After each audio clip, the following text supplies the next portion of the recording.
view of the assignments and the kind of formats you people are using. This is Excel sheet, which is from the submission form.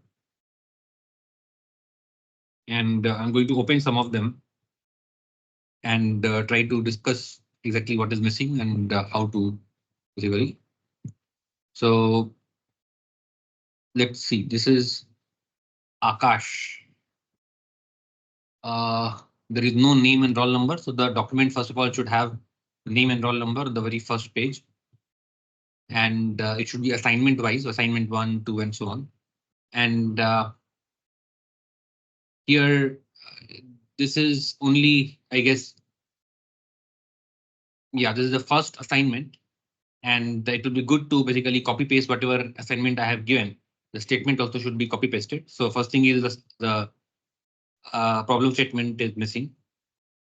Circuit snapshot is given, which is okay. And then it will be good to mark the W by L also. So once you take the snapshot in the PPT, you can also place the W by L values. You can take it to PPT or paintbrush, and you can mark the W by L values. That is generally helpful. And then the characteristic sweep has been given, which is yeah. So and then for different values of WP and WN, rise time, fall time, trying to find out. So WP, WN change and rise time, fall time, you're trying to find out. Okay, so which is okay in this case. You could have made a table also, rather than putting like this. You could have made a table, rise time, fall time, W by L. So here we see the W1 micro, 0.4 micro, you're getting certain fall time, rise time. Fall time is 1 microsecond. How is it 1 microsecond? Something is wrong. 1 micro. I think there is, I don't know, I'm not sure which MOSFET model he's using, because such a big, I don't even see any transient. So where is the transient waveform? And from where this 1 microsecond is coming, I have no idea. So something is wrong the way the data is reported here, because I don't see any transient simulation. I don't see any how the rise time, fall time has been calculated, nothing. So this is wrong. Something is wrong.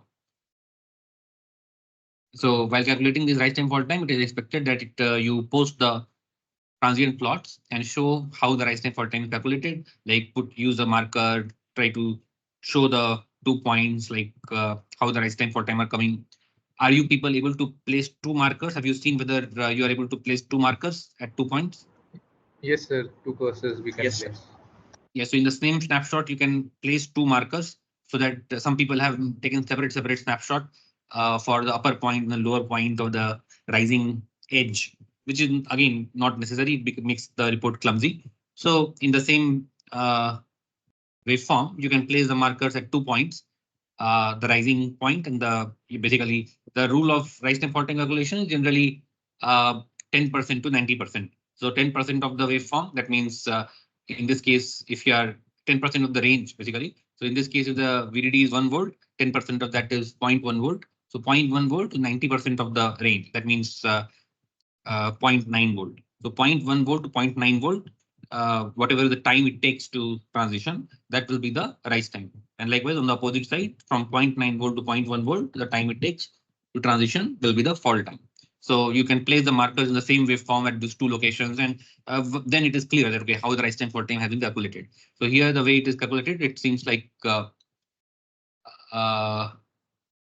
okay, the way okay. So he is getting 0.8 nanosecond. All right. So cap value also I'm not very sure, because he has not mentioned what is the.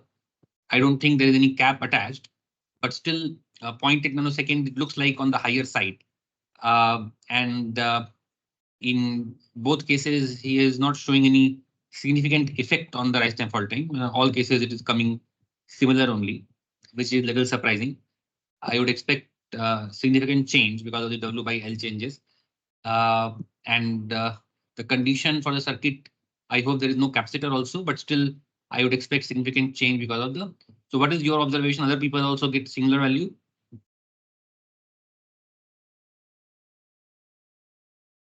Anybody else? You got similar value of rise time, fall time, almost similar. Because here all these W by L changes that he has done, uh, I'm not seeing any significant effect. So all cases it is 0.8, 0.9, 0.8, 0.9, something like that. And it will be basically important to show the calculation using the waveform. So I will see some other reports also. And then this circuit has been shown, and task 3, I don't know, task 1, task 2, and task 3. Voltage source on the NMOS gate, reverse polarity. So here I think the task 2 is also not complete. There was some question regarding how to basically which combination gives you the worst case rise time, fall time. Those things has not been done. So this is not complete, it seems. Part 3, we had added another voltage in gate of M1 and M2. So in this case, it seems like V1 0.5 volt, which is very high. I don't know how he has added 0.5 volt. This is also not apparently correct. So the transition point, if you look at this V output, it is shifting by a big amount because he has added a big voltage. So this is, I had mentioned something around 50 millivolt. He has added 0.5 volt. So even this waveform is not correct. And then going ahead again, same thing, he has done 0.5 volts. So that is shifted the curve towards extreme right. So plus minus. So yeah, things are not complete. Here also we had asked for worst case scenario for 2 inverters in series. So that has not been done. Let me look at some other assignments. Some people had made it very clumsy. That's what I. Now this is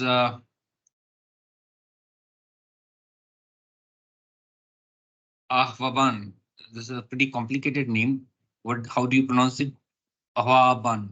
What is he present? I don't know. So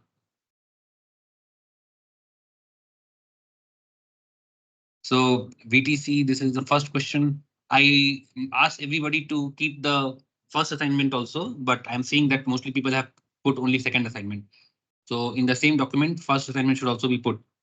So here he has calculated the rise time, fall time. First case he is getting 23 micro, 21, sorry, 23 pico, 21 pico, which is reasonable. This is a range I would expect. Here the other previous one, I think it was wrong. And again, it will be good to show the calculation also. Here, the calculation is not shown using a waveform, so showing the waveform will be useful. And then for 2 micro VTC, there is some reduction in the as compared to the previous value. The rise time has increased slightly, not much, but slight increase is there. And that is here because the PMOS strength is similar. PMOS strength we have not changed.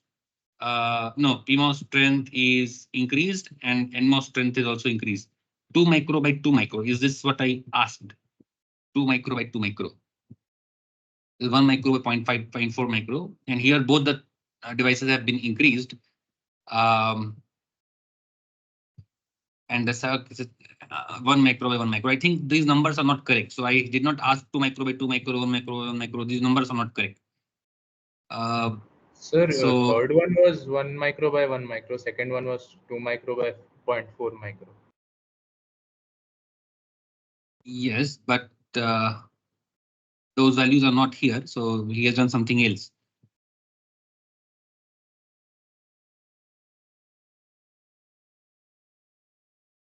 So 1 micro by 1 micro, the ratio is remaining same and device dimensions are bigger. It will improve the rise time, fall time both to some extent.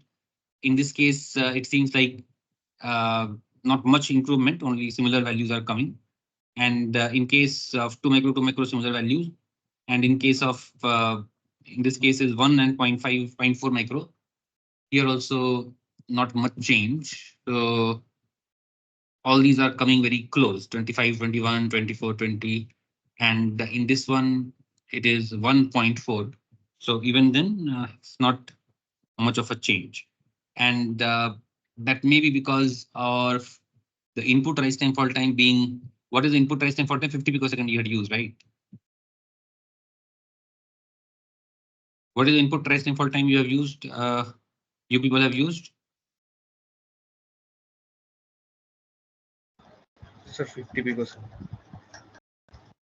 That is having some effect, and it seems like the device's contribution to the rise time fall time is not very significant. That means, and that's why it is coming very similar in all these cases.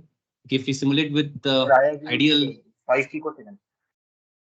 yeah, if we simulate with very sharp pulses, then it will show some more significant effect on the output rise time fall time. Right now, because of the uh, devices being faster and the rise time fall time of the input being significant, 50 picosecond, the contribution of the devices to the rise time fall time is not much. It is not degrading the rise time fall time much. So that's why actually this is not having much of a effect. If you put some load capacitor, then it will start having more pronounced effect because of the sizing. Right now, the devices are fast enough and they are actually improving the rise time fall time as compared to the input waveform. That's why we are not seeing much effect.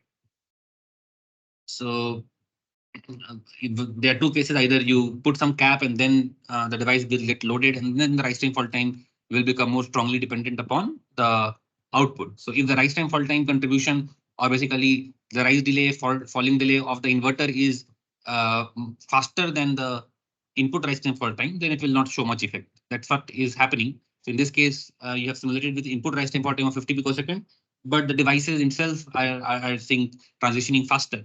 As a result, they are not contributing much. The output waveform is not very sensitive to the rise time fall time. That's what it seems like is happening. Uh, so anybody who has simulated with smaller rise time fall time, they say 5 picosecond kind of rise time fall time. Yes, sir. I have done with 5. Yeah, so I will go to your report and then let us. So tell me, what is your name? Sir, Sutanu Sen. Sorry, Sir, Sutanu Sen. SUTANU. your voice is not coming clear. SUVA. SUTANU. Sir, I'm T, not able sir. to hear SU, clearly. Can you clearly speak? I think some audio problem. sir, SUTANU. SUBA. T. Sir, can you hear me, sir? SUTANU. Sutanu Sen. Yes, sir. This one, sir. Yes.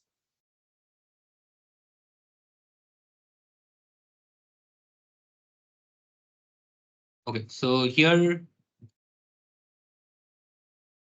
all right, so VDD and length is initially 45 nano, 0.25 micro, 45 nano, 0.125 micro. And here rise time fall time is again 50 picosecond. You said you are simulating with 5 picosecond. Sir, this is the first assignment which you sent. In the second assignment, I did. Okay, so let us go to the second. Second assignment is this W and WP, and rise time fall time is this much. And here transient waveform you have also not plotted, but here you are seeing for 0.4, this was first one is 0.4 and 2. Second one is for 0.4 and 1, 1.4. Generally, W by L we write first, 2.4 and 1.4. So if you have 1.4, that means that rise time should be degrading a bit. But again, we don't see much degradation in the rise time, because as compared to the earlier case, W is 2 micro, here W is reduced to 1 micro, but we are not getting much change. In fact, the rise time has improved. So we are not seeing much degradation. And that may be because, again, the devices are faster. The input rise time fall time mentioned here is. So one thing that here it may show that 50 pico may show in the circuit diagram because I forgot to change. No, sir, actually this is not the one. It's the second part. You're seeing the assignment to the first part. There's assignment to second part. This is assignment to part 1. It's an assignment to part 2. This is the waveform, right? So this is the rise time fall time for different W. So this is the assignment one, part one, which you discussed. This is not the duty cycle one. That is the series inverter one, which you mentioned in the second part. Yeah, this. Where is Yes. where is the second assignment starting from? Starting from here, right? Yeah, it's starting from here. In the first one, second assignment, I have used a normal waveform of 50 picosecond rise time fall time. In the second one, where you use the duty cycle one, there I've used a 5 picosecond, 5 picosecond rise time fall time. Because in that one, the duty cycle was not coming much different. If I That is use understood. So 50 that we have to adjust. So if you give a rise time fault time, then it will subtract from either on period or the off period. yes. So now if you see here also we are not seeing much effect. So what I was expecting is that if you change one of them, say in this case WP has been reduced to 1 micro from 2 micro, but rise time fault time is remaining almost similar. Not much change. Fault time has improved actually. Rise time also slightly improved only. And then W and WP both 1 micro, again similar, not much effect. So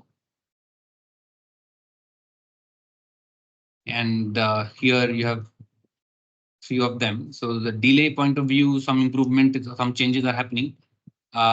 This is again transient simulation. So in the transient simulation, of course, the characteristics is shifting as per expected, right? Characteristics shift is as per expectation. Because in this one, we don't Yes, know sir. which one is which one. So you should at least mark. Yeah, I've written, sir, in the, because I was not So getting the option how to mark LT spells. that you So can I take it in the wrote down. PPT and you can put some text over it. That's how we do it. If you have to edit any figure, you can just put it in the PPT, take the snapshot, keep it in the PPT, and add some, annotation, put some text over there, and then put it here. Even in Word, you may have, right now in the Word also you may have option for editing, but the best way is to put it in the PPT. So change in the duty cycle. So here, the issue that I'm seeing is that we don't see much effect in the rise time fall time. There is some effect. I'm not sure how accurately it is calculated and whether you have taken enough number of. In the waveform also, it is clear that it is not changing much. The rise time fall time is not changing much. So maybe if you put a cap, then it will show some significant effect. As of now, it is not changing much. Expected behavior is that if you have bigger NMOS, the fall time should improve. Weaker PMOS, you're reducing the PMOS dimension, rise time should degrade. That means rise time should increase. So that is remaining close only. And then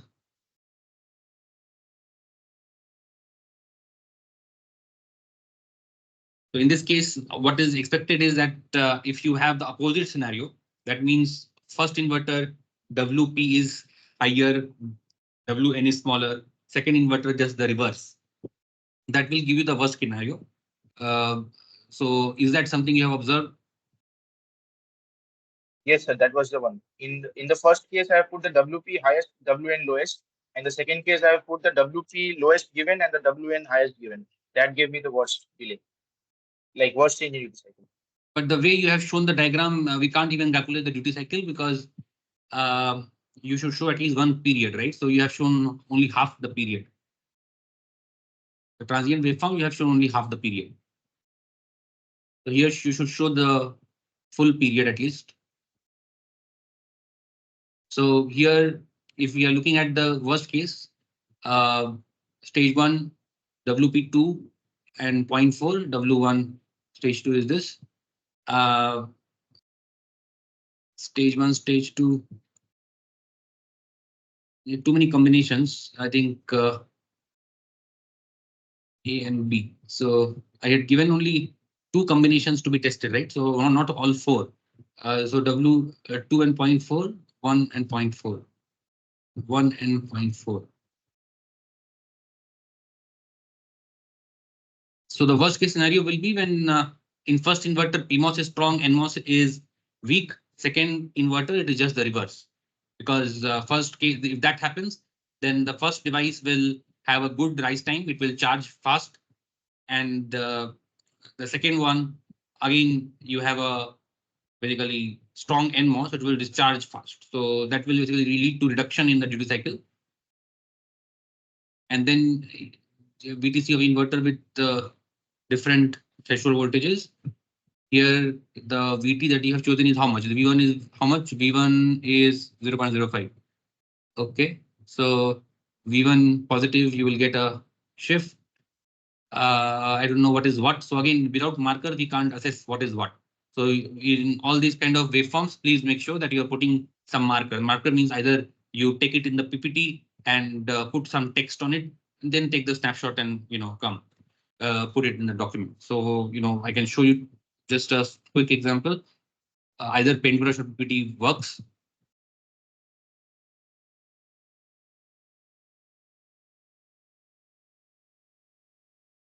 So I can take any snapshot. Suppose this one.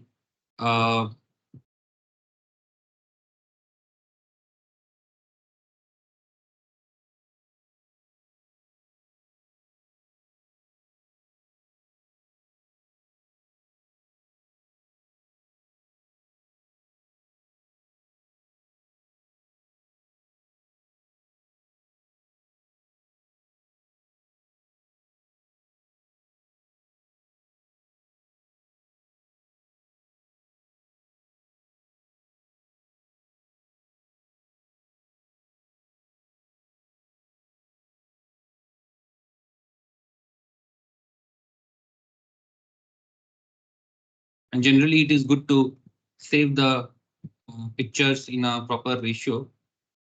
So here, once you have this, you can put a marker, insert text, whatever, this is case one, whatever, case one, or you have to put the numbers. So delta VT, delta equal to plus 50 millivolt case. Which one is nominal, which one is, so this is blue.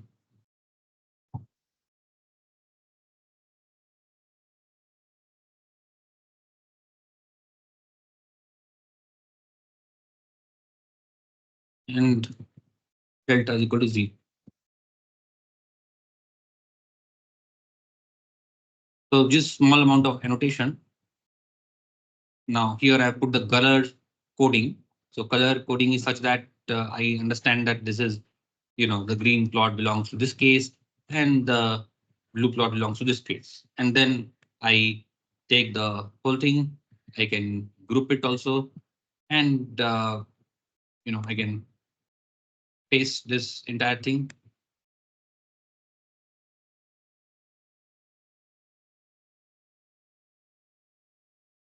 in the document.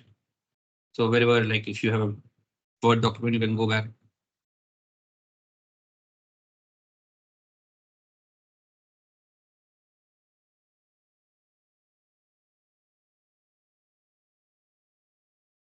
Or another, because here there is some formatting issue because here it is taking the text as it is. So first you need to convert it into the picture or JPEG. So one option is that you save it as the JPEG image, or a shorter option is that you go to Paint.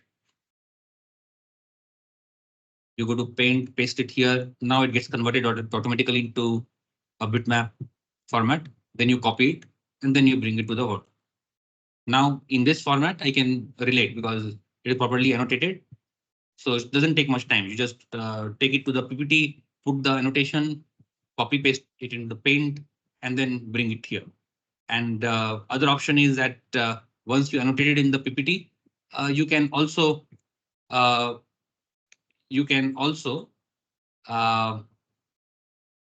save it. So for example, if I want to save this annotated image, I can go back and where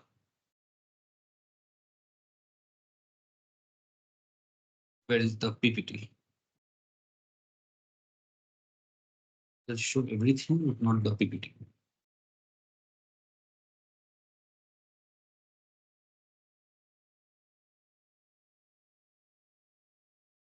So another option is that that is the more tedious option, I would say. So the shortcut that I showed, that is what I also use some many times. So here also you can save it, save as picture, then it will save the whole thing along with the text and annotation, everything as a particular picture, and then you insert that picture in the Word document. So quicker way is you just take it, copy paste in the paintbrush. It will integrate everything, the text and the image, and then you put it directly in the Word. So that is common. There's a useful technique just to annotate and detail any picture, put any text, put any explanation, put any arrow mark or any indexes, and then bring it to the document. Going back to your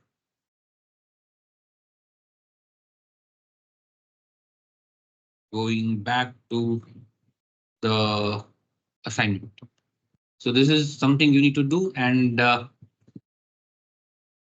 here anyway for different cases you have done it, which is expected. I hope you're getting it as per expectation. So inserting a positive voltage in the series with gate of NMOS will shift the curve towards the left and vice versa. With PMOS it will shift it towards the right. So that part you should be careful. So this is okay. Now this part is well done, but the only thing is waveforms. I have told you some mistakes. Like in order to calculate the rise time fall time, you should show the 1 period waveform. Duty cycle, you show complete 1 period waveform rather than half. And some annotation should be done so that the diagrams are understandable. Which waveform is what is understandable. And I think that's it. And yeah, means one thing that I'm seeing in this report also, that the rise time fall time did not get affected much because of the change in WN and WP. As compared to theoretical expectation, it is not getting affected much. But other things like, as mentioned, the change in the duty cycle worst case scenario is coming as per expectation. So let me try to see one more assignment, any other assignment.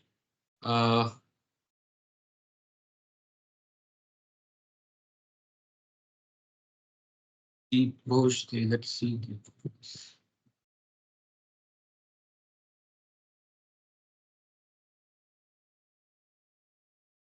This is assignment 1. So right now, anyway, assignment 1 we have already discussed. Assignment 2, the rise time fall time here is included in the snapshot itself directly. Okay. So horizontal, vertical, and the difference. So here 32 picosecond and 23 picosecond. So he's getting something around here. If you see, the calculation is visible in this one. In this window, he's showing the calculation and snapshot. So here it is 32 picosecond, and the second one it is 23 picosecond. Difference between cursor 1, cursor 2, and 32 and 24. And so W2 0.4, 0.2. Again, too many plots are not needed. Again, in transient waveform, in single plot also you can do it. But anyway, this is fine. He has shown the calculation also. So, and where is the value? So for W, so this case is showing 0.024 and 0.027, and here rise time has reduced a bit, and WP is 2 and 0.4. First case WP was 1 and 0.4. Second case WP is 2 and 0.4, and he has shown the rise time to be improved. So 0.024 and 24 picosecond from 32 picosecond. So that is expected. This is as per expectation, because increasing the PMOS will have improvement in the rise time.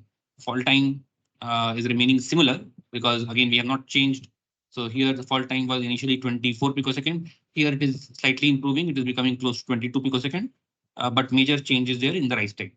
And the second case WP, WN. WP is same as the first value. I think it was initially 1 micro only.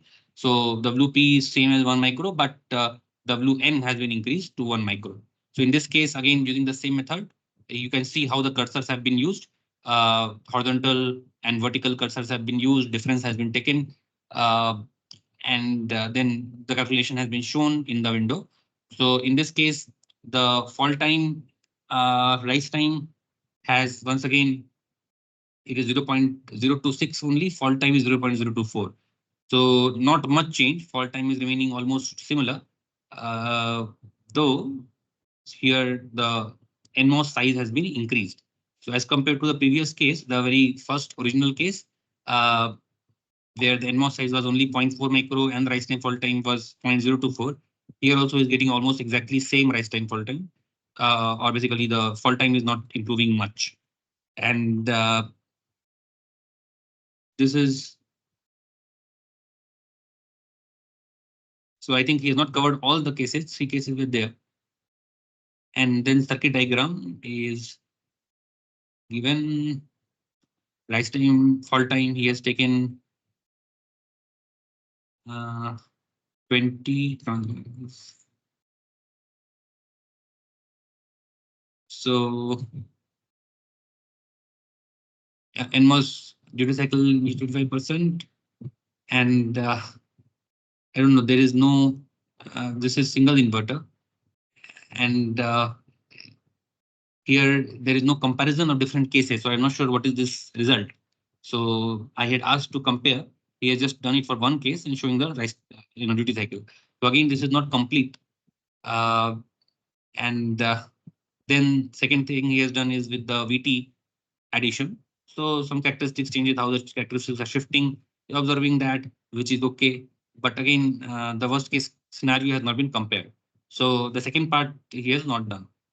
So anyway, I reviewed some of them. I give you some feedback, and based on that, you can improvise. So what we are seeing is some cases we are seeing that yes, there is some significant change in the rise time fall time, but in some other case, it is not changing much. And it may be because the devices are faster than expected. And this is again a predictive technology model, may not be very accurate. And the values are similar. Here also it is 20 picosecond kind of, in the previous report also 20 picosecond. First report that I saw, there it was pretty big rise time fall time, 200 picosecond kind of, which was little surprising. So that part, maybe we need to see how the calculation has been done. Any question for anybody? I will describe some part, like the worst case scenario I will describe briefly. So let me, just describe that part very quickly. So what is meant by the worst case scenario? So I think this one, the worst case scenario from both perspectives. In this case, if I look at it,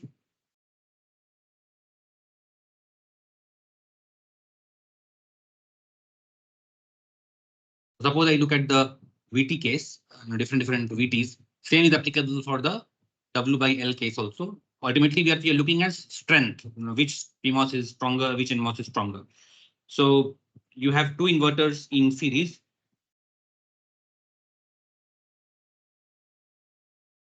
Both inverters are having different dimensions.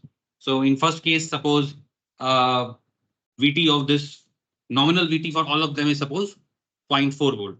So nominal VT VTN is equal to mod VTP equal to 0.4 volt. Just an assumption. Now, because of the process variation, because of the corners and process variation, random mismatch that we have discussed. So remember, the process variation will affect all the MOSFETs in a similar manner. Here, we are talking about random variation. So now in this case, what do I, so if the PMOS is, say, in first case, it is stronger. So that means the VT of this PMOS is going to be lower than expected, or let us say it is, weaker. So let us take the weaker case. So in the weaker case, the VT of this is going to be say 0.45, and this one is stronger than expected. So this is 0.35. And in the opposite, in this stage, there's the opposite is happening. This is 0.45 and this is 0.35. That means the VT is, in the first stage, VT of the PMOS is higher, VT of the NMOS is lower. Second stage, VT of the PMOS is lower, VT of the NMOS is higher. So what will happen if you have, say, the input diagram, input waveform.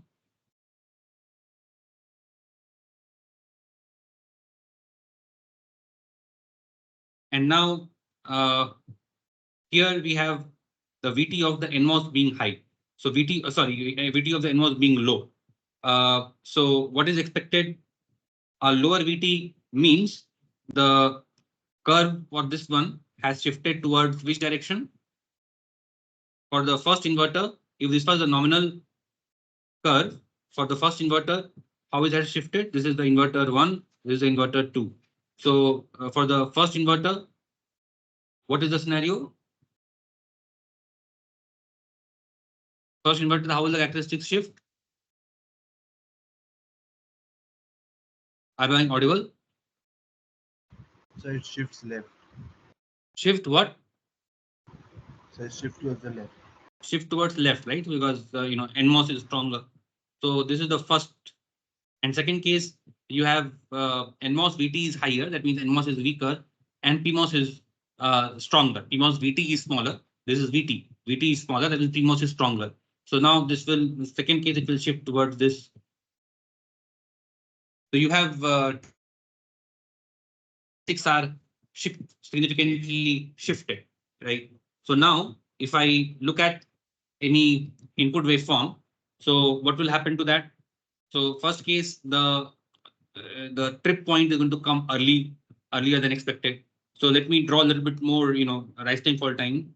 Let me give some more rise time fall time to the input signal. Now, suppose input side, how do we find out duty cycle? So from the midpoint. So from here, we will look at the, this is your T1 and this is your T2.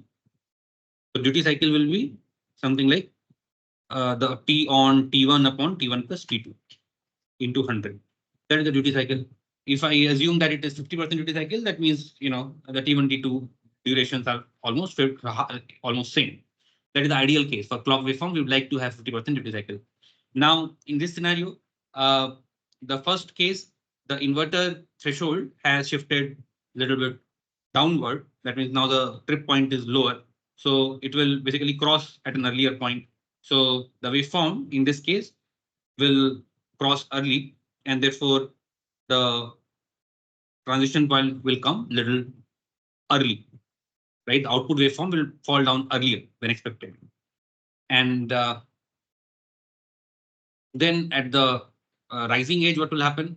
Now PMOS is weaker, so it will take basically a lower voltage to pull it down. So once again, same thing, trip point is low. So now it will also rise at a later stage. So it will come like this. So you can see that this thing has broadened, right? So first stage, what will it lead to? It will lead to broadening of the low pulse. And the high pulse will become narrower. So now the high pulse, if you see, same thing will happen for the second stage. It will basically fall down earlier and rise. So this thing is becoming bigger. So the output waveform, which is red in color, after this is at the output of 1. So this is at output of 1. Now at this red waveform is the input to the second inverter.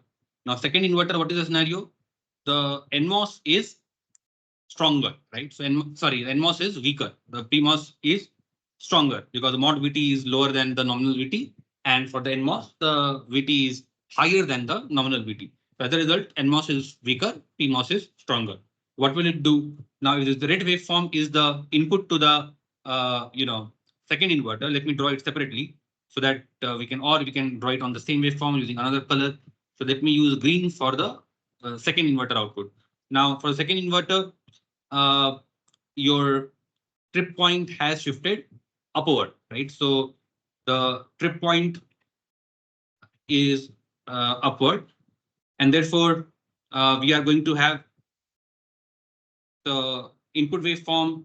It will basically fall down at a much later stage, right? So here the output, green one, so it will take a much higher voltage to make it fall down. So this, rather than this midpoint, expected ideal value is this midpoint, but now it will fall at a later point because the trip point is higher. Therefore, and likewise for the same thing for the red curve also, it will trip at a earlier point. So what you can see, this thing is going to degrade it further. Now this, the T on T off, the T2 dash T1 in this one is now T2, I would say T2 dash and T1 dash, or T2 double dash and T1 double dash, right? T1 double dash. And likewise, the red one was, let's say, say T1 dash, or I would say call it T2 dash and T1 dash on period by off period. So you can see that if this is a scenario, it is having cumulative effect, right? So one phase is getting narrower, another phase is becoming bigger because of that arrangement of the MOSFET, because of that skewed arrangement of the MOSFET strength. In the first case, it is squeezing the high pulse, making it narrower. The high phase is being made narrower, and the second phase it is just doing the opposite. And as a result, the net waveform that you get at the output is going to be the most skewed version because their effects are cumulative. Means it is, if you had the opposite scenario, then it would probably cancel out some effect, right? Suppose the second scenario where you have, let me draw the second scenario. Second scenario means this is 0.5, 0.35, but your the VT of this one, is also similar, the same, basically same fashion, 0.45, 0.35. So if this is the scenario, what will happen? So in this case, I can maybe draw the, I can take the first waveform, first output remains same. So I will just copy the red waveform as it is. It is already broadened. So I will take the red waveform, which is having slightly broader lower phase as compared to the higher phase, because the first stage effect remains same. What is the role of second stage now? Second stage, if I look at it, there also we have the same characteristics, but now the waveform is reversed, right? So the input waveform to the second phase is reversed. What is the effect of that? Now, once again, for the second stage in this scenario, the transfer characteristics is shifted downward. That means the trip point is low. So now for this case, if I draw the final output, the trip point is low. That means once again, it will try to climb up early. And once again, it will go down early. Again, it will climb up early because trip point is lower, right? This is a trip point lower. Again, it will climb up early. And it will go down early. That means it will have cancellation effect. So it will basically now it will, again get equated or basically become closed. Are you getting the point? So why the first scenario was worst case and second scenario is best case? Yes, sir.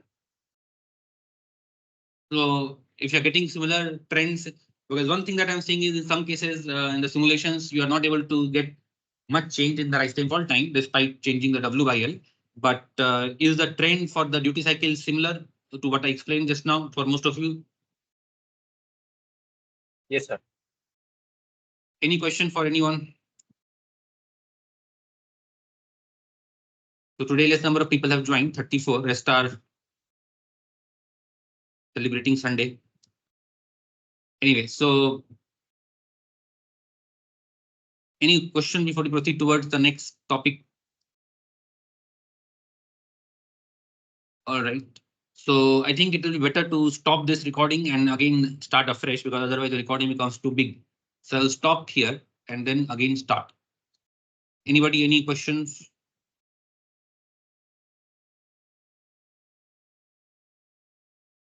But before that, we can also discuss some circuits so that you people can do some assignments as well. So recording has started and then I will go to my writing pad and then I will open up a new one. And then so in the earlier sessions, we had discussed some op-amp schemes, some op-amp circuits. I will revisit some of that quickly and then build on the top of that to come up with some versatile op-amp scheme which are popularly used. So let me start with a simple differential amplifier or a diff amp circuit you have already covered different kinds of differential amplifiers with different active loads. So some of that I'm drawing just for a recap. So the simplest differential amplifier that all of you have seen is differential amplifier with a resistive load.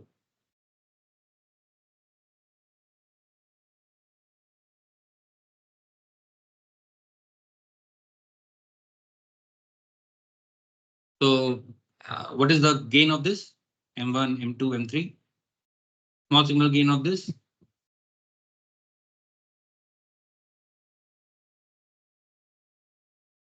This is your VO plus, this is your VO minus. So what is the gain?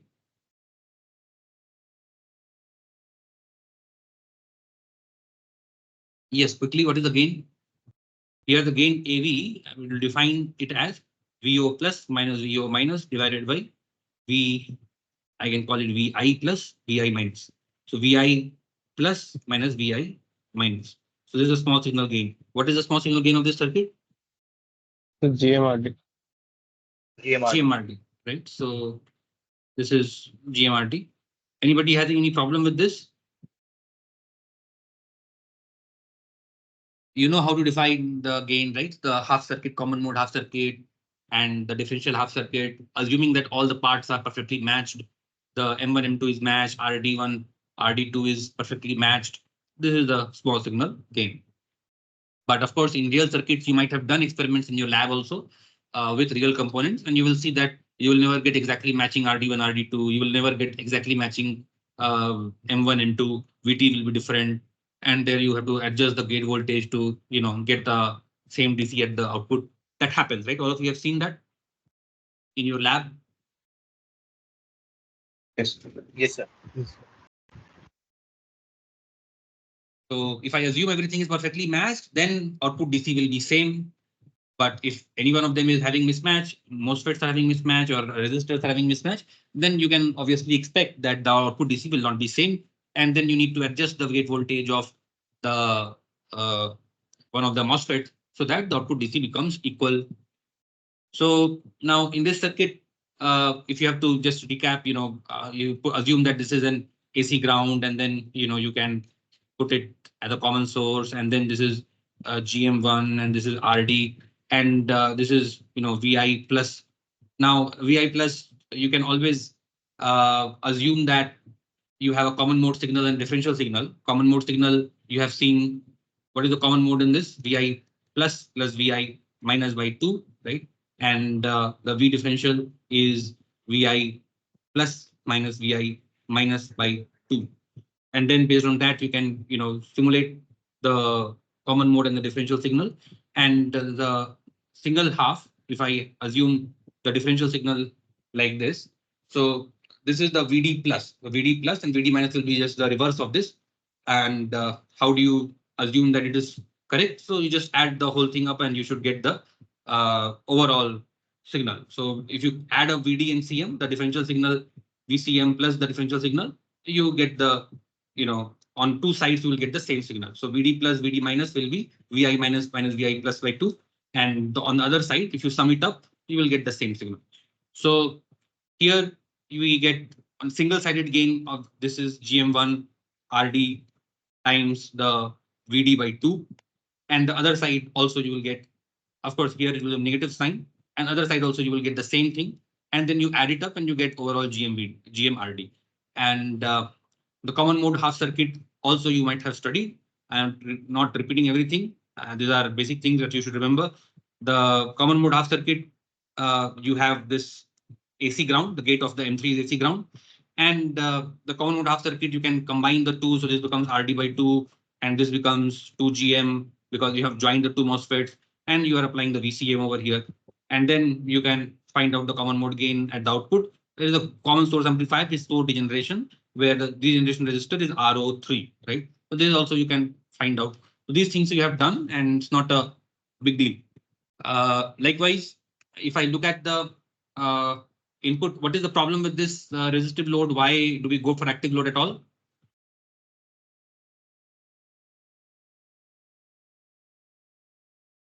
Why do we go for active load at all? Why? What is the problem with RD? Yes, anyone? Sir, we want to keep the same gain by increasing the swing, right?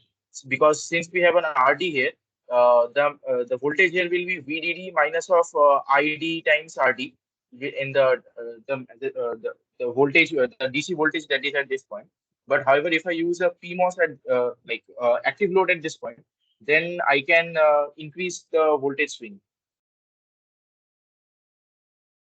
Yes, we increase the voltage gain, but here also we can increase the voltage gain by increasing RD, right? The swing, sir, voltage swing.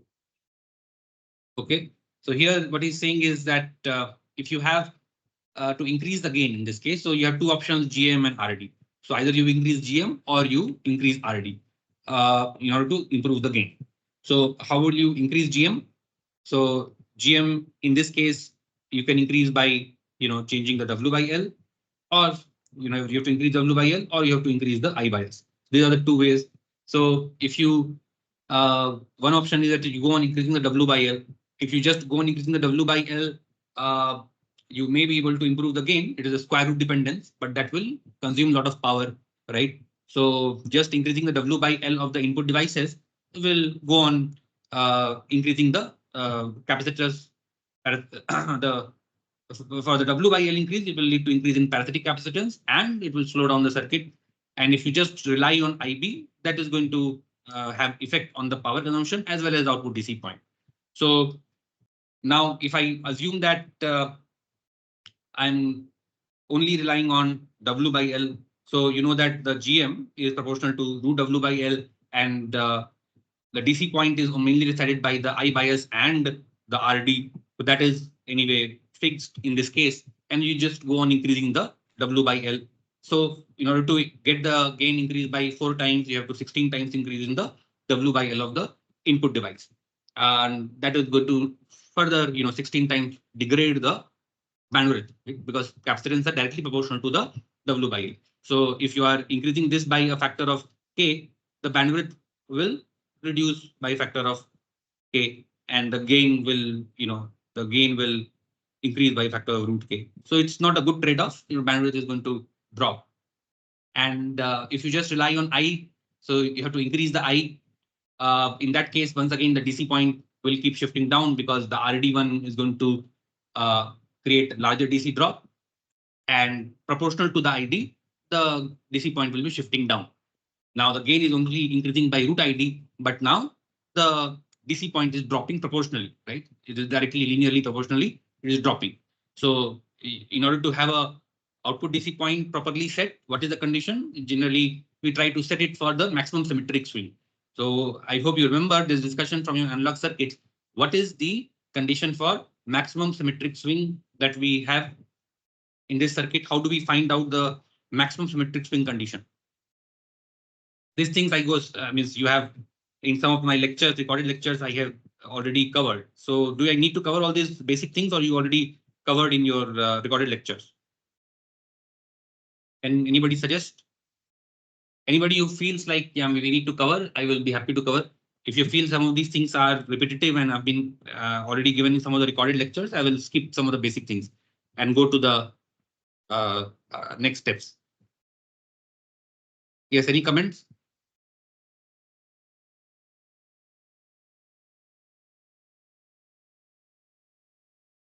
Nobody has any comment. The swing, etc., symmetric swing and all that has been covered earlier in some recorded lectures. Are you people understanding anything?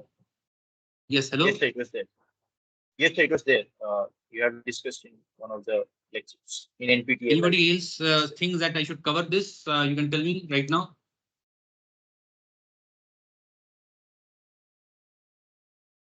Yes, anybody? Quickly.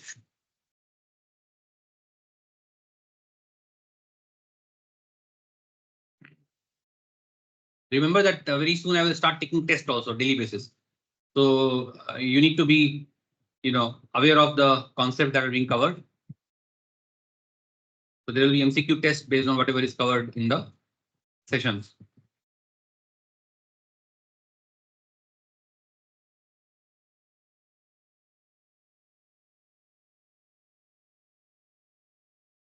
Yes, anybody? So let me ask someone rather than asking me that way. Let me just try to assess. Some people have run away. The moment I say that, I will assess. Some people ran away. So anyway, so let me. Harsh Raj, can you unmute yourself?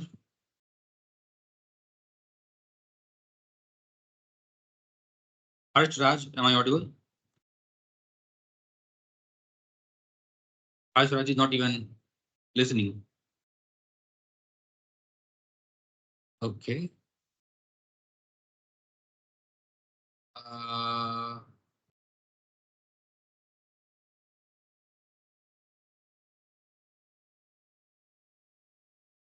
Abhiraj Ranjan, can you unmute yourself? Abhiraj Ranjan. I think these people are just coming online and sleeping.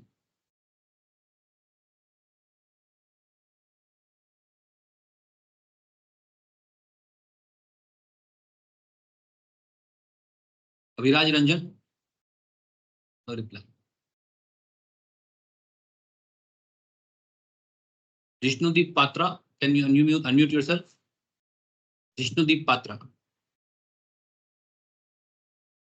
Yes, sir. Okay, finally. So 33% of people are listening, it seems. Anshuman Maiti, can you unmute yourself? Yes, sir. Some people are coming just for attendance and they are sleeping. Anyway, so who said yes, sir, first? Jishnudeep Patra, right? Jishnudeep Patra? Sir, can you hear me? Yes, yes, but you wait. First one, who was it? Jishnudeep Patra? Jishnudeep Yes, Patra, sir. are you Yes, able sir. to hear me?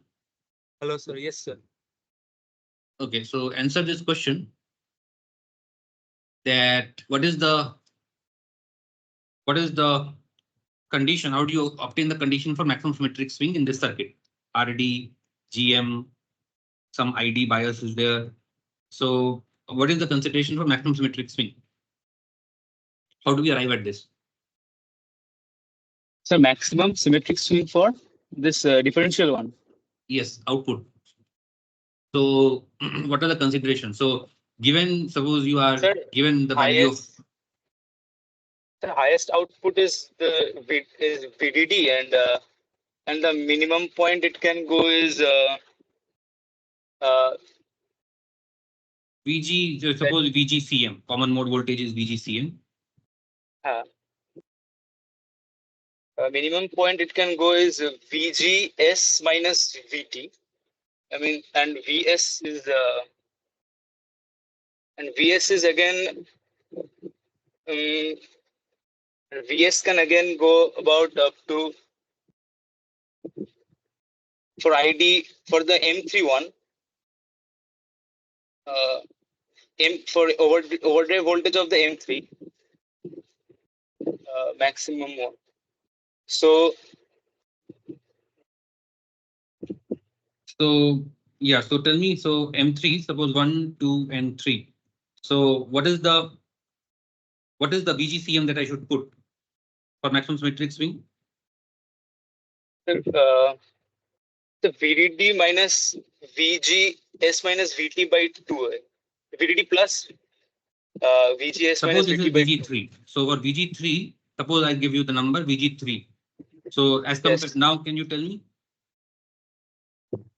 So VS can be VS is VG. What is V out mean in this minus in terms of variables given here? What is V out mean? V out mean is VGCM minus I mean VGCM minus VS is VG3 minus VT3. Well, VT3, what is VT3 coming into picture? So VGCM is given. With respect to VGCM, what is the minimum voltage you can have at the output? Minimum voltage. Not clear. Basic things are not coming.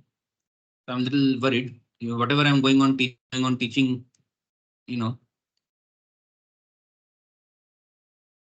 Amresh Kumar De, can you unmute yourself? Amresh Kumar De.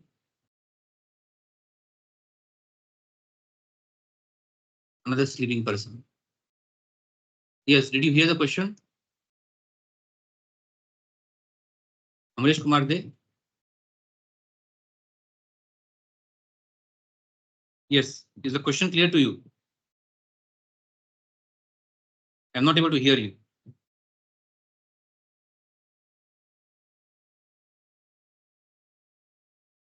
Yes, hello, Amresh. I don't know what is going on. Amresh, is your audio clear?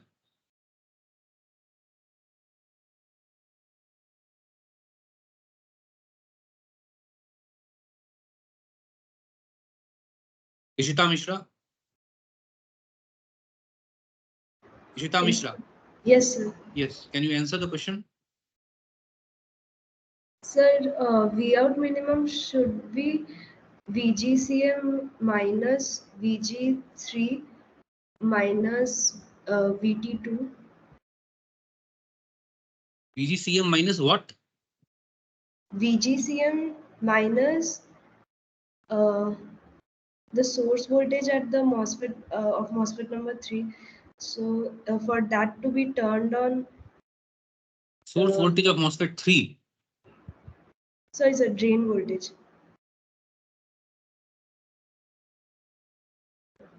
Suppose the VGCM is given to you, some value for which the MOSFETs are on.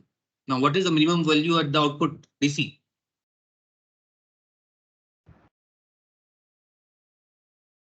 What is the condition for saturation region for MOSFET and MOSFET?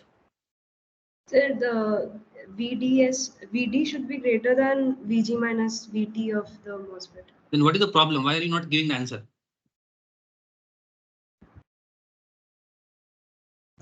What is the minimum drain voltage for M1?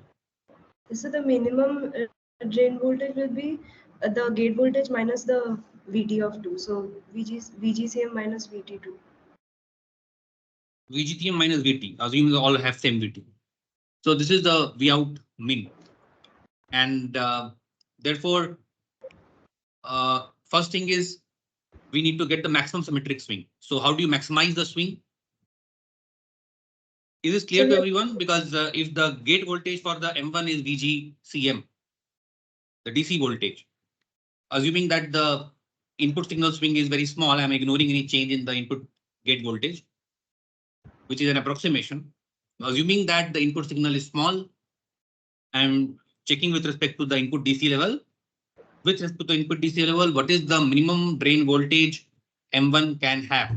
Because when the signal is applied, ultimately the drains of M1 and M2 will keep going up and down. Upper side maximum, it can go to VDD. Lower side, how much it can go minimum? It will be given by VG minus VT, right? That we have VGS minus VDS. So we know that for NMOS, for saturation region operation, VDS should be greater than VGS minus VT. And then the source is same, so we just cancel out and then we just say VD greater than VG minus VT. If these things you're not able to answer, then I don't know how you're going to design circuits. So in this case, the output minimum should be VGCM minus VT. So in order to maximize, this is the maximum voltage and minimum voltage. So the output signal, it can go maximum to VDD, it can go minimum to, this can go minimum maximum to VDD. Lower side, it can go minimum to VGCM minus VT. This is the min voltage and this is the max voltage. Now, first thing is you have to go for symmetric swing and maximum symmetric swing. There are two parts. First thing is you need to have maximum symmetric swing. You need to have maximum swing, and then that swing should be symmetric. That means the upper side it should have same room as on the lower side. So how to first of all maximize the swing? So in this case, max value is anyway fixed. The minimum value is this. How will you maximize the swing? So the lowest value of VGCM should be such that the MOSFET 3 is turned on. MOSFET 3 is turned on. Who will decide whether MOSFET 3 is turned on? So like the VDS of MOSFET 3 should satisfy the saturation condition. So what is the VDS3 min? This is VG3 minus VT, right? Yes, sir. And then that gives us the VGCM min. What is VGCM min? This is VDS3 min, that means VG3 minus VT plus VGS, because the VGS is anyway decided by the current that you are having and the W by L, right? So this is the VGCM min. So now one is a fixed parameter VT, and there are two parameters VG3 and VGS1. So how can we minimize VGCM min? What does it depend upon? If you have to maximize output swing, you need to lower the input DC voltage. And for that, I have VG3 and VGS1. If I reduce this to the minimum possible value, then the output swing will be maximized. How do I reduce it? VG3 and VGS1 for a given bias current IV. So we can increase the W by Increase the L. W by L. So the input device W by L and the lower device M3 W by L. If you increase, then the VG3 will go down, VGS1 will go down. As a result, you will get lower and lower VG CM. But then there will be a limitation if you go on increasing. Again, there is some benefit because your GM is increasing. GM is proportional to root W by L of M1 and M2. Gain is improving, but your capacitance, the parasitic capacitance will be also increasing, and that will slow down the circuit. So there is always going to be some trade-off between the gain and bandwidth. So okay, fine. So we did that. We tried to obtain the VG3 and VGS1. We tried to increase the W by L so that this can be lowered to certain value. After that, how do we design it for symmetric swing? So once we have some maximum, certain maximum swing, how do we go for, symmetric swing?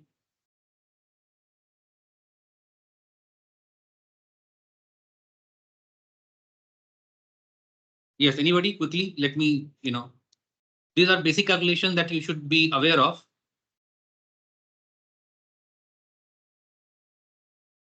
Abhirup Das? Yes, Abhirup sir. Das? Yes, can you answer? What So decides the symmetric swing? For maximum symmetric swing, the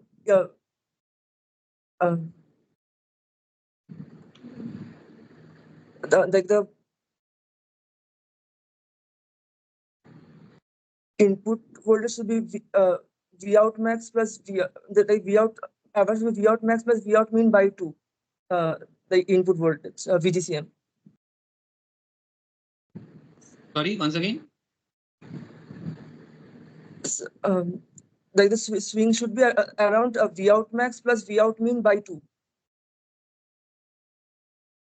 So the DC voltage V out DC should be equal to V out or V out max plus V out min by 2, right? It should be the midway.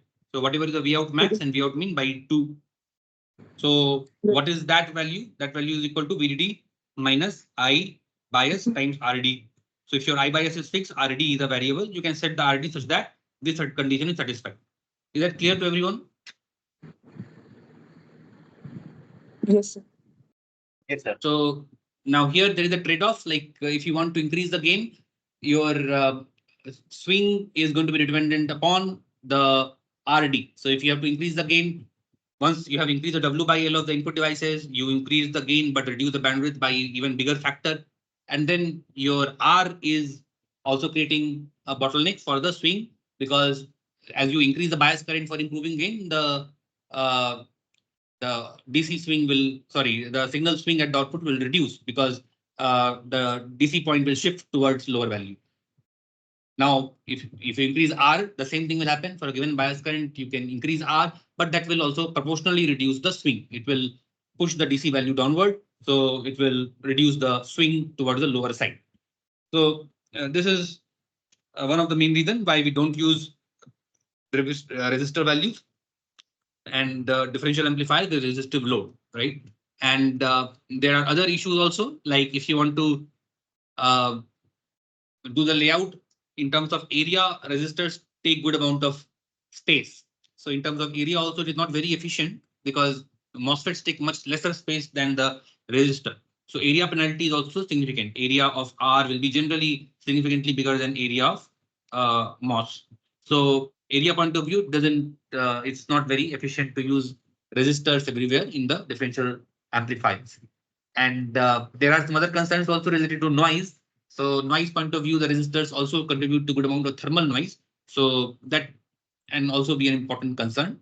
But major two concerns are these, in terms of the swing, there is a trade-off between, swing, gain, bandwidth.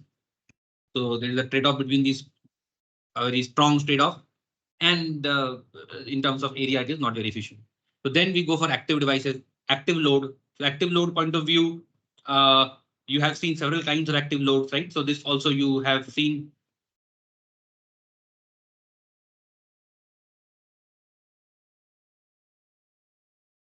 This is one case. This is your second case.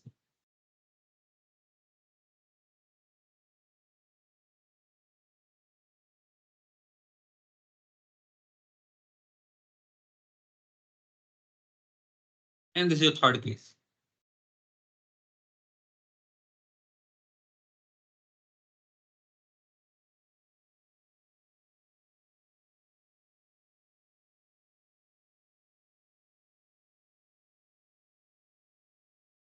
All these three schemes you have seen, all of you have seen. Anyone who has not seen all these three cases?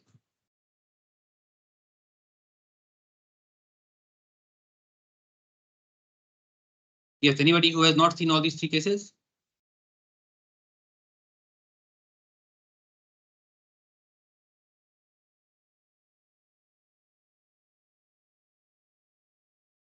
There is no hesitation. Means if you have not seen it, you can just speak out that you have not analyzed all these three cases. Anybody who has not analyzed these three cases?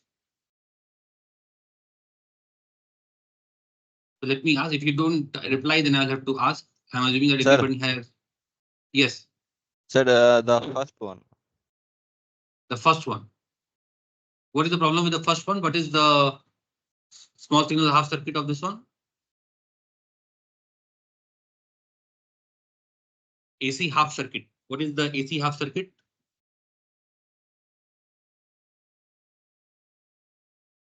Yes, tell me. What is the half circuit? Differential half circuit? I need answers. You just can't take mum in the class. So the common source becomes the ground. That is the lowermost MOSFET, we can remove it and we can ground it. And the uppermost MOS is direct connected. What is the gain? What is the gain? Sir, GM1 by GM2. GM1, approximately GM1 by GM2. Yes. So this is the single-sided gain, and both sided, if you combine, you will get the same. So V out plus minus V out minus divided by V in plus minus V in minus. This is the gain, GM1 by GM2. Everybody is understanding this? This is very clear. It's common source amplifier with diode connected load. Anybody has doubt on this? These things are, I hope you understand, right? Anybody not clear with this?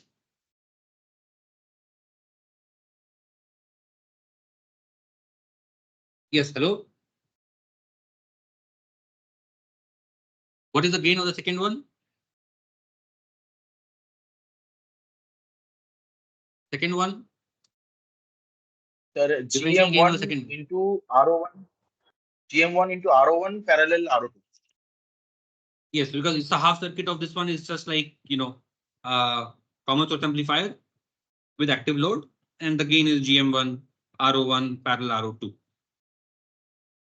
Third one.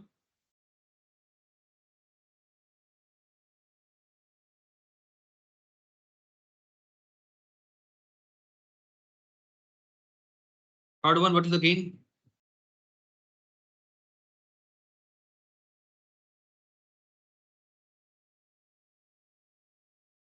Yes.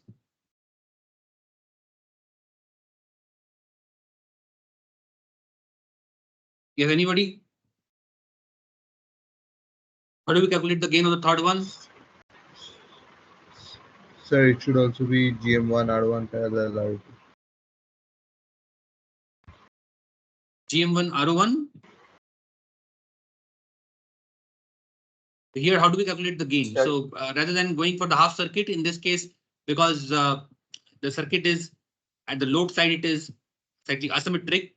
So in terms of calculating the small signal gain, one easy method is that we assume that this point is AC ground. So you can put a AC ground over here and then assume that you are having differential inputs. Fully differential input is being applied. You have, VG plus VG by 2 minus VG by 2, right? So VG is the differential input.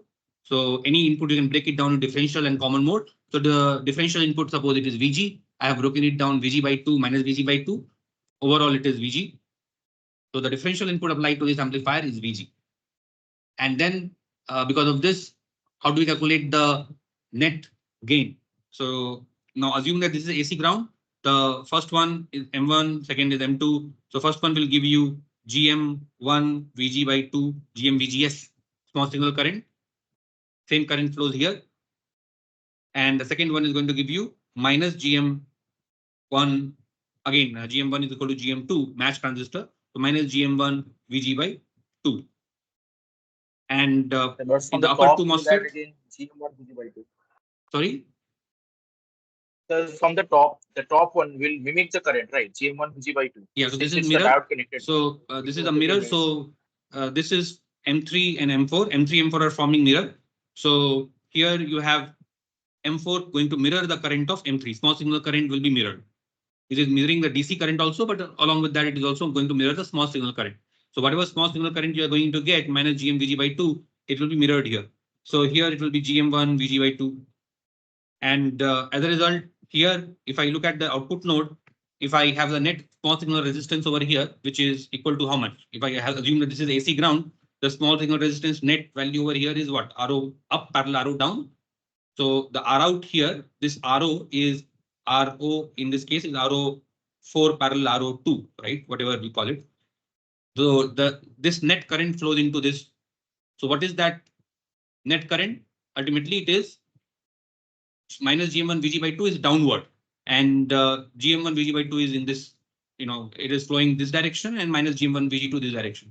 If I just reverse the sign, I can reverse the direction also. If I make it plus, I can just reverse the arrow. So then this net current going into the output resistance, RO1 parallel, RO4 parallel RO2 becomes V out AC GM. signal is GM1 times, this becomes double. So GM1 VG into RO4 parallel RO2. If I assume that both the ROs are similar or same, I can just put it RO by 2, and therefore you get GM1 RO by 2 times the differential signal, which is VG. Is that clear? So this is one way of looking at the third topology. And because of the similar reason, we also say that the third topology. So what is the difference? The fundamental difference between the third and the first two is what? Fundamental difference between the operation of the first two and the last one is what? The first two are the differential outputs. Sorry? So the first one is differential to differential amplifier. That is, it takes in differential input and gives a differential output. The first two, and the last one gives a differential input and takes a single gives a single in output. Yes. So the first two are fully differential output. So we are taking the output also fully differentially. But the third one, the output is single-ended. Input is differential, but output is single-ended. What is the problem? Like, what any disadvantage of doing that?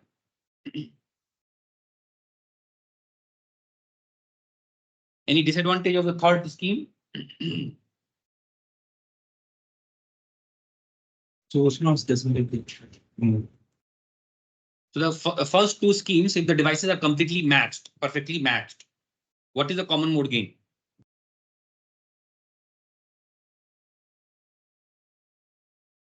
If I assume that the common mode gain is defined as differential signal, output differential signal coming because of the applied common mode signal. Generally, if you look at textbooks, they will define the common mode gain for the first two cases as either of these two outputs, right? So they will assume the signal at these two outputs, and they are going to behave in the same way. If the input is symmetric, or sorry, the devices are symmetric and fully matched, you will get, and if you're applying the common mode signal, same signal at both of them, output will also have the same effect, right? Both the outputs will have exactly the same effect. So ideally, if the devices are perfectly matched, the first two cases, common mode signal will not appear at the output. It is ideally going to have infinite CMRR, common mode ratio, common mode rejection ratio will be infinite. For ideal case, when you don't have any mismatch. Is that clear? Because you're taking, if you're assuming that the common mode gain is defined as differential output divided by the common mode signal. Differential output will always cancel out the common mode gain. If you define the output as either of these two, then you have finite common mode gain.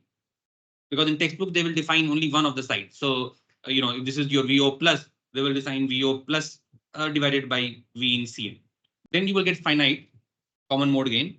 But honestly speaking, the true justice is you look at the output voltage, VO plus minus VO minus divided by V in CM. Because of any common mode signal appearing at both the inputs, what is the differential output? Ideally, it will be 0. Is that clear? Yes, sir. Now, under what condition? So, for fully differential circuits where you have noise sensitive signals, you have VDD noise, you have some common mode noises like noise coming from digital circuits, clocking circuits, this and that, substrate noise. So there are a lot of different sources of common mode noises in the chip. And if you have analog signals which are sensitive and you are trying to design something very high resolution, you want to very accurately capture the analog signals, then it will be better to go for fully differential topology because they will reject the common mode noise at every stage fully, provided they are very well matched, assuming that the devices are well matched. But if the devices are not well matched, then what happens?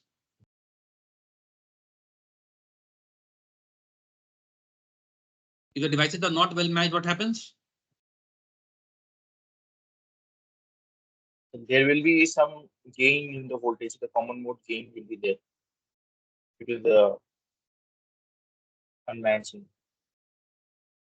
Yeah, because now the half circuits are not symmetric, right?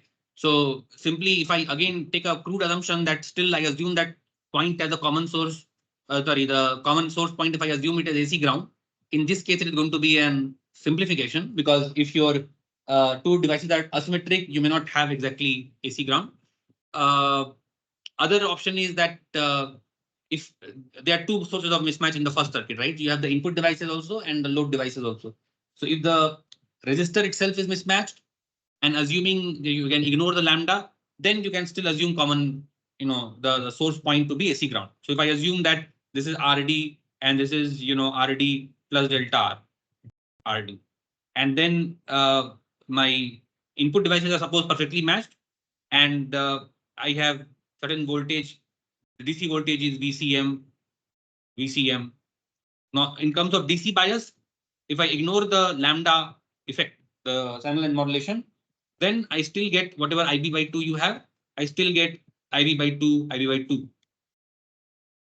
So the GM is still similar. GM is still close. GM1 is equal to GM2, approximately. But the output DC point is going to be different because one side you have delta RD, and the two sides, if I assume that this is half circuit common group, this point is ground, and the net gain on the two branches will be also different, right? So although you are having a common mode signal. So if you are applying a common mode signal, what will be the common mode half circuit looking like? So in the common mode half circuit, you are having VCM applied to both the signals. So now I have to split it into two halves. And in order to do that, I will take the source transistor, the current source transistor, I can make it half and assign it to the two sides.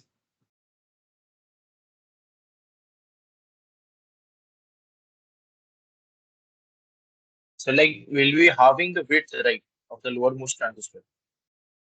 No, here I have just broken. So here I am dividing this, the tail transistor into the two, equal parts. So now this is RD plus delta RD, and this input devices are this is same W by L, M1, M2.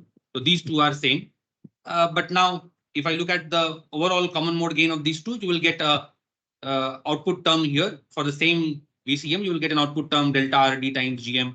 So although this is still source regenerated, but there is a delta RD term coming, and as a result, this guy will give you something like GM RD plus delta RD upon 1 plus GM RO, GM 1 times RO of 3. And the other guy will not give you delta RD. The difference will be like this. So you will get, the differential, this will lead to a differential signal basically. So AD coming from the common mode signal. So you are getting a differential signal by applying a common mode signal. So although you have applied the same common mode signal to both the inputs, because of a small change in the resistance, one side you have delta RD 10% different. So that 10% difference will lead to 10% signal transfer. The common mode signal will get transferred to a differential signal. So on both sides, you are getting effectively a difference. So what does it mean? That even if your common mode signal is fluctuating, in case you are interested in only the differential signal, but your common mode signal is also fluctuating. So this is your differential signal, input signal. We want to reject the common mode noise. We are only looking at the difference. Got deleted. So because of some reason, the common mode can shift. Suppose the differential signal is what is of interest. So again, it gets deleted somehow. Some strange things happen with this tool.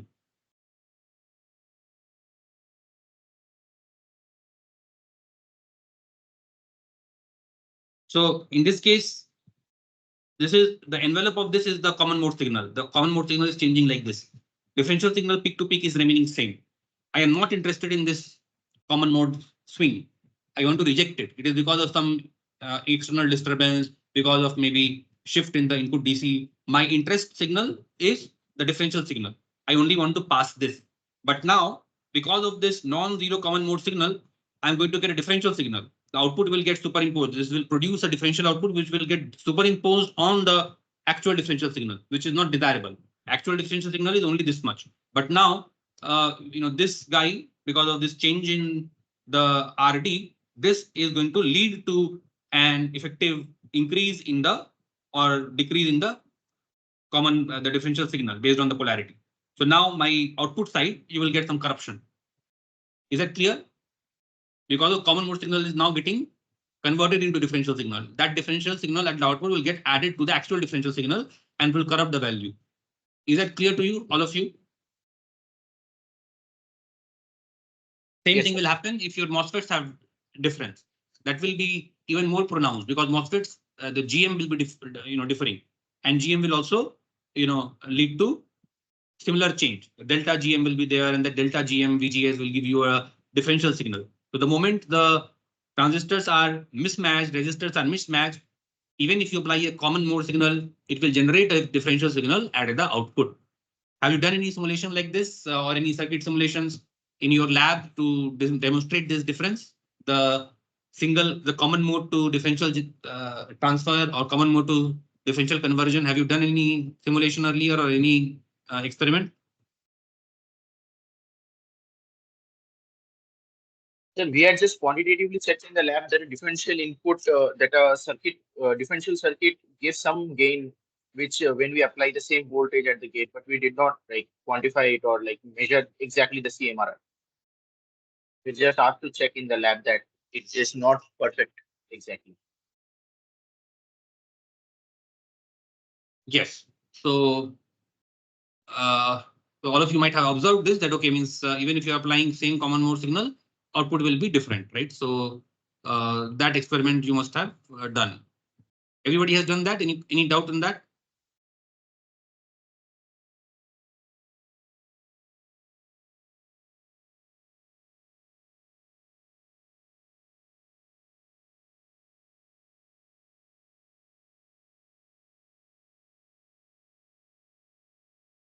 The third amplifier,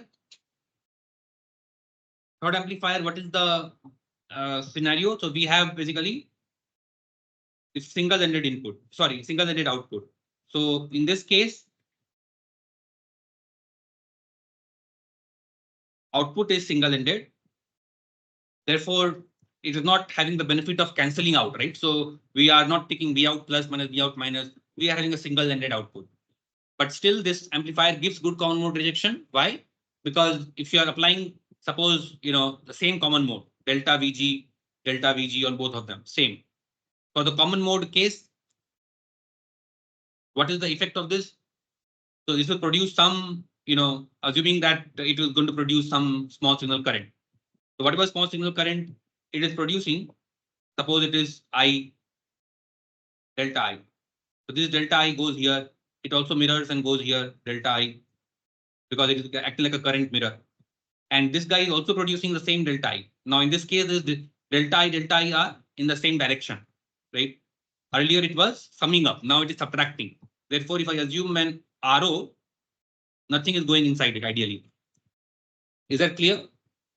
So this mirroring effect is trying to cancel out the common mode disturbance. So whatever common mode current is being produced by the M1, M2 is trying to cancel it out, because M1 small signal current is getting mirrored by M3 to M4, and then the M2 and M4 currents are in the opposite direction and they're canceling it out.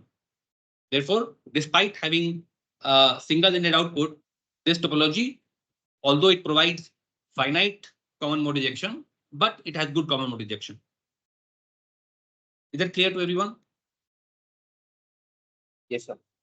Ideally, of course, we will get finite common mode rejection if I look at single-ended output divided by differential input. But still, because of this cancelling operation, we get a decent common mode rejection. So these three amplifiers you should be very conversant with. And the second amplifier, what is the problem the second amplifier has in terms of DC bias? So the first amplifier output DC bias is how much? So it is equal to the output DC voltage because it's layout connected. How do you define the output DC bias in the first case?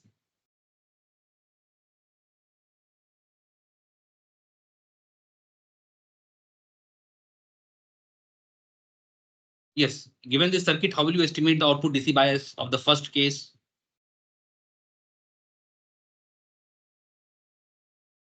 Quickly.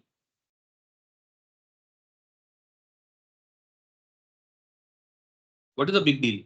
Means what will decide what is output DC bias? Sir, it will be Like the given by current flowing VDD through, right? minus VSG2. VSG2, right? So because ultimately you are feeding some bias IB by 2, and that IB by 2 will decide what is the VSG2. So VSG2 will decided by ID by 2 and W by L. Whatever W by L you put here, according to that, you can calculate the VSG. Ignoring the channel length modulation, you can calculate what is the VSG required to support the ID by 2. So in this case, output DC point is well defined. We can calculate. In the third case, how do you calculate the output DC point?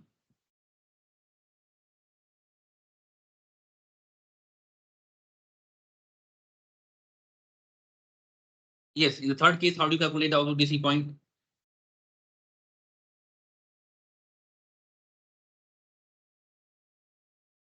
Yes, any response? Quickly, fast.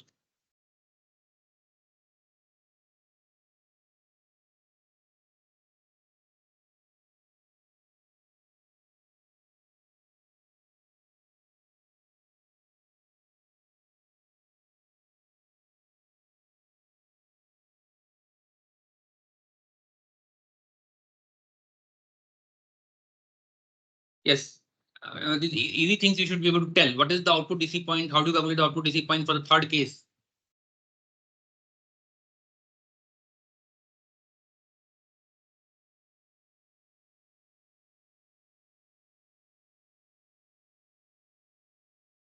I'm not hearing anything. Sir, that the current will divide into equal parts, right? So the left part is dot connected. So that determines the gate voltage of the left PMOS, and since they are connected, so the rightmost gate voltage is also fixed by that. And then the current which flows to the left one is same as the current which flows to the right one. So then if we write the current equation, then that will determine the VDS, right? The saturation equation. Yes, so that is correct. So because here, if I assume that the VG of the input devices are same, that the devices are well matched, then you have the VGS, VGS1, VGS2 are going to be same, and you are going to get the same current in the two devices, assuming that we are ignoring the channel length modulation. Channel length modulation can be ignored provided the lengths are significantly big and we are not using minimum length transistor. And in general, analog circuits, even if we work on advanced nodes, we use larger channel length. So in inverter and digital circuits, we use minimum length, right? But analog circuits, because we need good gain, we need RO. So generally, we will use larger length. Therefore, this approximation that okay means we can ignore the channel length modulation can be still approximately valid. So assuming that we ignore the channel length modulation, if I have the gate voltage of the input device is same and I bias is provided over here, it will take IB by 2, IB by 2, right? Each of them will take IB by 2. And then the same IB by 2 is flowing in these two devices. And as a result, it will develop some VSG, VSG3. And this VSG3 is same for VSG4. And now these two devices are also carrying same current, and VSG3 is also applicable for the M4. And as a result, the VDS of M4 or VSD of M4 should also be same as VSD3. And as a result, output DC point will be same as whatever DC point you have at this node, this particular node. So in this case, the output DC point is once again decided by the bias current and the W by L of M3, M4, because VSG will depend upon bias current of this M3 and the W by L of M3, M4. Is that clear? What about the middle case, second case? Second case, what is the problem? If you have seen in the lecture, I might have discussed. So in the second case, since the upper two modes are biased independently with a different DC voltage, not different, I mean, the DC voltage used to bias the upper pair and the lower pair are different. So there might be current mismatches in the same branch, which will lead to one of the MOSFETs going out of the saturation mode. So that's why it may lead to drastic changes in the output DC point. So this is your VG CM, VGCM. This is your VB, whatever you call it, VB2, VB1. So in this case, you have some I bias and you are setting some VGCM for this. And assuming that the lower MOSFETs are fully matched, and we are, in this case, the problem is how do you calculate what is the equation that we write for the output voltage, output DC voltage? What does it depend upon? Remember the previous case, we ignore the lambda. Why did we ignore the lambda? In this case, we said that, okay, we will ignore the lambda. Ultimately, this problem is given that, okay, some I bias by 2 is flowing. You find out what is the VGS across this or the gate voltage across this.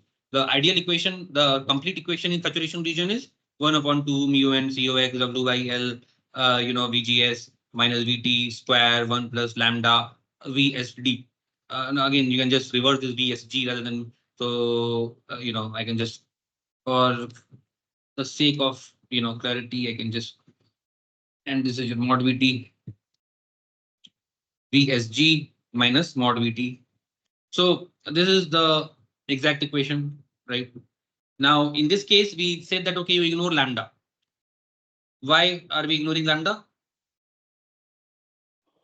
Sir, because quadratic dependency is more than linear dependency. Sorry? Once again? Sir, because Can you the repeat? quadratic dependency is there for VSD. So it clearly has greater effect than the linear dependency on VSD. Not only that, the magnitude, right? So here, what is the unknown? Unknown is the VSG.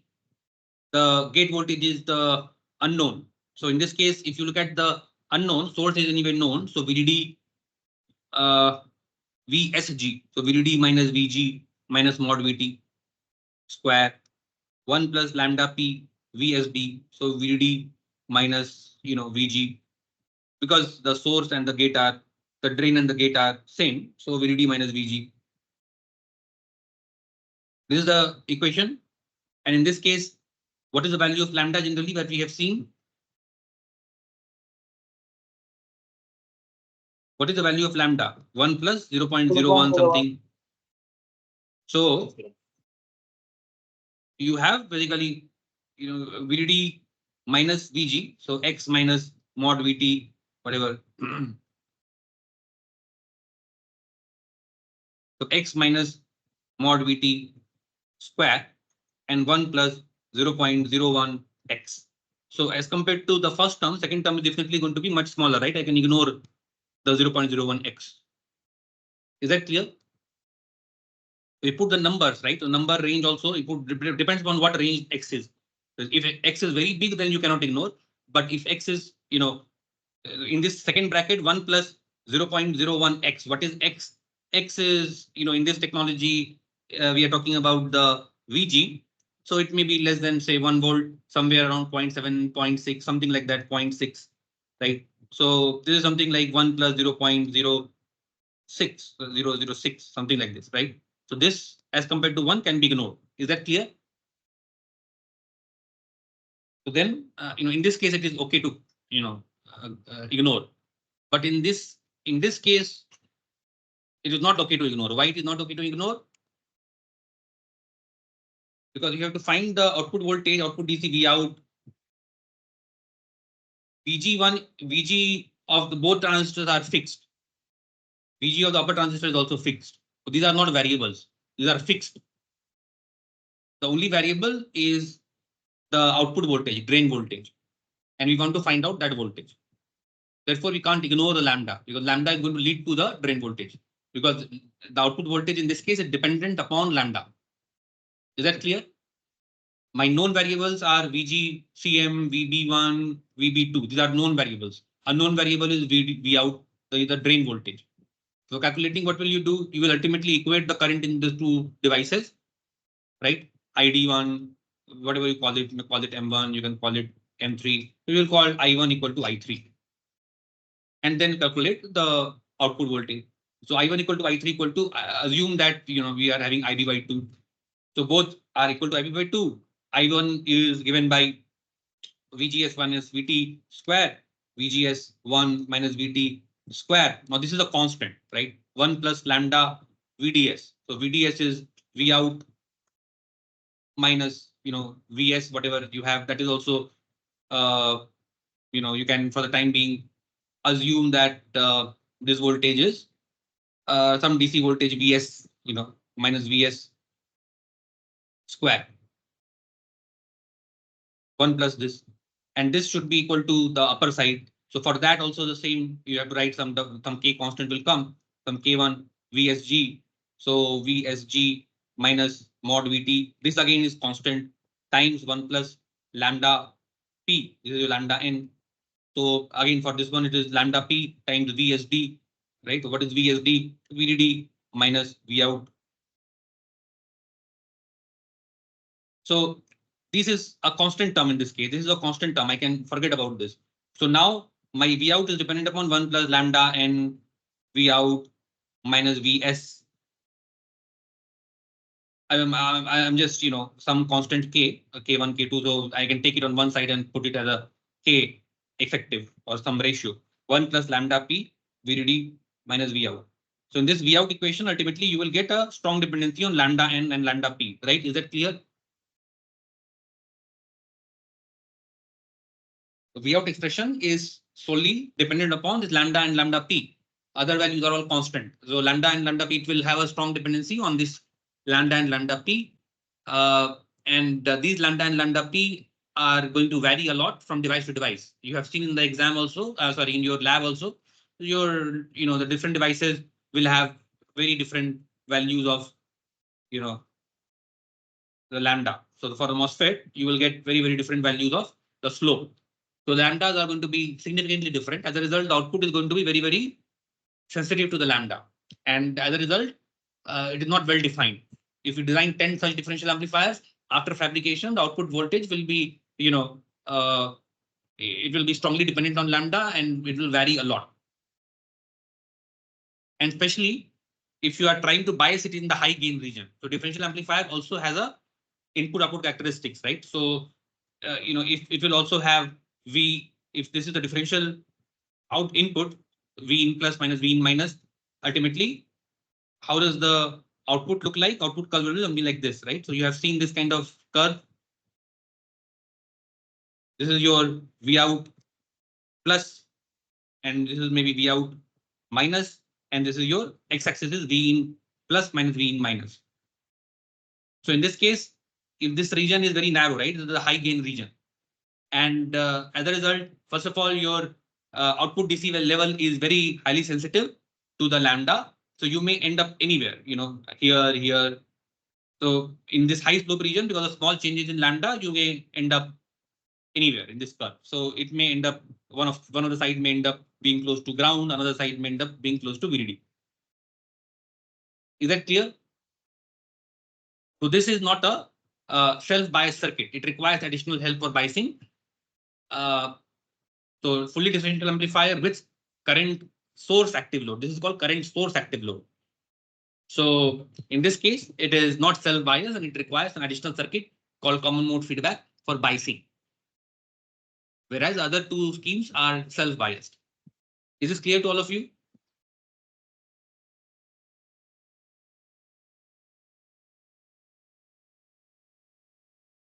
How many people are still there from EE? EE people, can you raise your hand? EE people? So there are only 3 people from EE right now. Okay.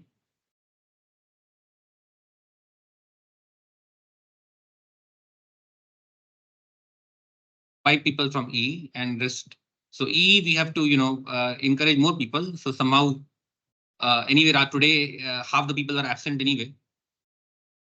So any question before? So we have already spent good amount of time. So rather than going into the op-amp directly today, I will give you some assignment based on diff-amp first. Those who are not clear with it, they will get comfortable after simulating the diff-amp. And then tomorrow we will discuss some op-amp schemes. Any question before we conclude? Put down your hands. Any question before we conclude?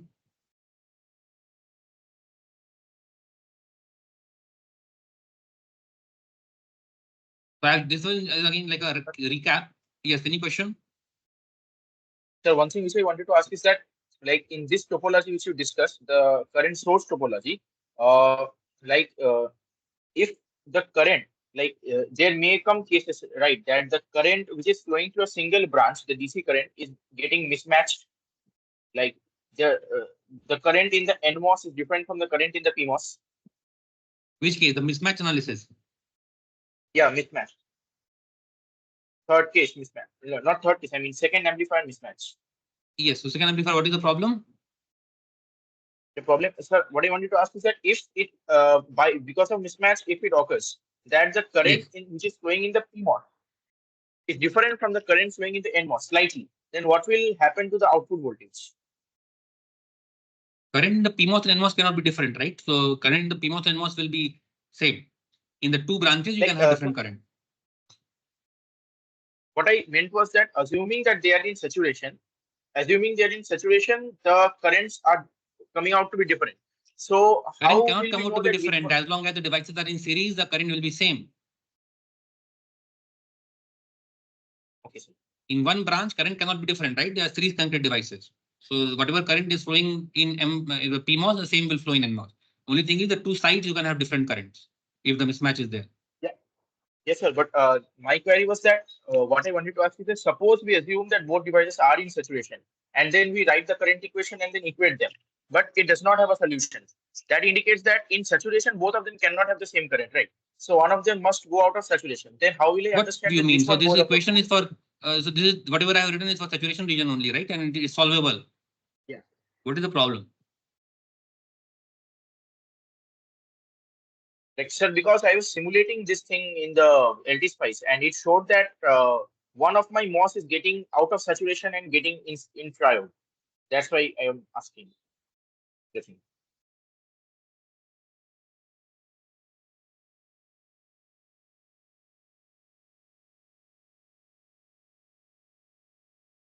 Hello. Hello. Hello.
I think the call dropped in between. So could you listen to the discussion that I gave just now?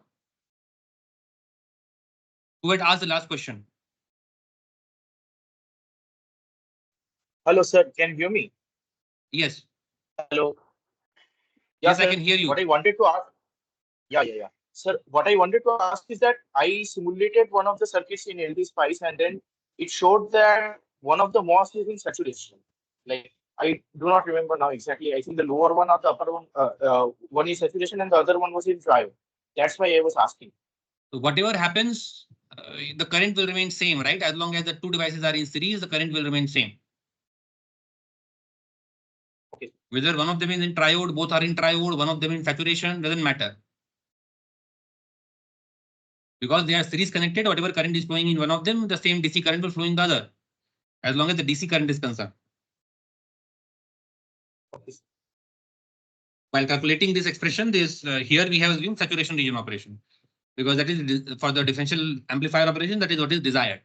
But as I mentioned, for any other condition also, I1 will be equal to I3. There is no change in that. Is that clear? Yes. Anybody else, any questions? Sir, I had a question about the CMOS inverter. Sir, like when you discussed about its use as an amplifier, so in a normal amplifier, what we see is that in the low frequency region, the gain is almost constant, and then after the first pole, it drops down. But sir, in this case, like you said, that it acts as a high pass filter initially. So that I understood, but why does the gain fall off after and after the second pole? That I could not understand. Second pole, so the second pole will come because of the high frequency poles, right? So one is the high pass pole and second is the low pass pole. So here you have some parasitic capacitance, CP. Even if you don't have any load capacitance, you have parasitic capacitance and you have some small signal resistance. So here, if you look at the RF, you have the Wien signal. If you break the RF into Miller, you will get some equivalent, you can, break it into an equivalent RL over here by Miller. Now this is the effective Miller resistance over here. And then you have the MOSFET. So now you have a common source amplifier with a RC load. So any common source amplifier with RC load will have a high frequency pole. So what is the doubt in that? One is the low frequency pole, which is basically because of the coupling capacitor and the RF. Because here, if you break RF into Miller, you will get, some R in over here, R in by Miller. And then this is a high pass section. Whereas if you look at this part, this is a low pass section. You are loading the ideal amplifier with the RC load. The amplifier itself has its own parasitic capacitances and resistances. And along with that, this effective RF is also contributing to the output resistance. So this is a low pass pole. And sir, another thing which I could not understand was how this R affects the bandwidth, because I think like if this R increases, then this 1 by RC goes down, so the bandwidth should increase, right? Yes, that's we discussed, right? So your this side, if your R is increased, this one will come closer to the origin. So sir, in this case, gain and bandwidth can increase together, right? Because when this R increases, this gain also increases. So the gain is, here we are talking about the gain in this case will be determined by mostly the GM RO of the device. Once your R is large, then RF stops playing any further role in the gain. And then your bandwidth lower side, you are just, high pass side bandwidth is improving.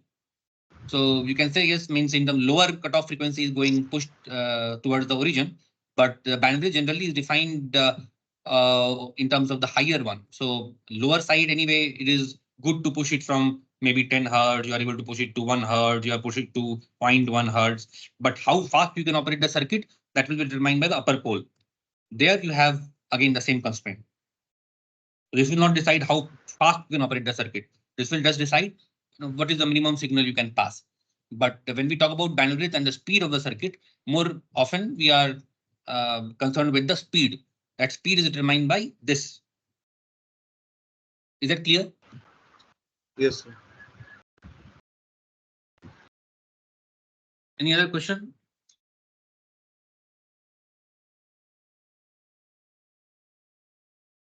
Any other question?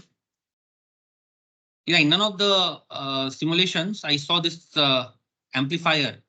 Everybody did only the inverter. Amplifier, I did not see. I had given question on amplifier also, right? Or not?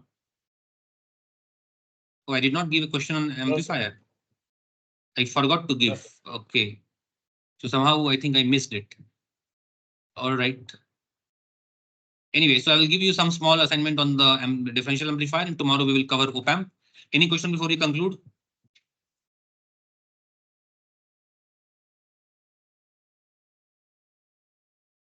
Any question before we conclude? If not, let us stop the recording.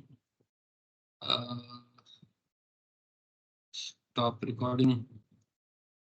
And